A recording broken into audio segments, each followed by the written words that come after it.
నమస్తే అందరికీ. అందరు ఎట్లున్నారు? మంచిగా ఉన్నారా? మటన్ కూర ఎట్లా వండాడో చూపియన్నా. ఇగో ముందుగా స్టవ్ మీద గిన్నె పెట్టుకోరి, కుక్కర్ పెట్టుకొని మటన్కి తగినంత నూనె పోసి, నూనె వేడైనాక పచ్చిమిరపకాయలు, ఉల్లిపాయ, అల్లం ఎల్లిగడ్డ వేసి మంచిగా వేయించుర్రి. వీటికి ఇంత ఉప్పు వేయుండ్రి.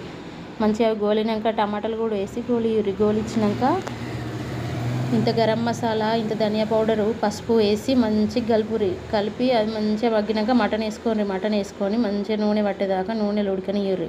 మటన్ని ఉడకనిచ్చినాక ఇంత మళ్ళా కొంచెం మనకు తగినంత కారం, ఉప్పు, గరం మసాలా, కుడక పొడి అవన్నీ వేసి కలిపి మీరు కారం కూడా మంచిగా నూనెలోకి పడేటట్టు ఉంచి ఒక 5 నిమిషాలు తర్వాత మీకు తగినంత సూపుకి తగినంత నీళ్ళు పోసి అట్లే ఉడకనియ్యరు. 4-5 విజిల్లు వచ్చినాక కుక్కర్ మూత తీసి మంచిగా ఉడికినాక మటన్ దించి అన్నంలో వేసుకొని కలుపుకొని తింటే నా ఛానల్ని సబ్స్క్రైబ్ చేయుర్రి.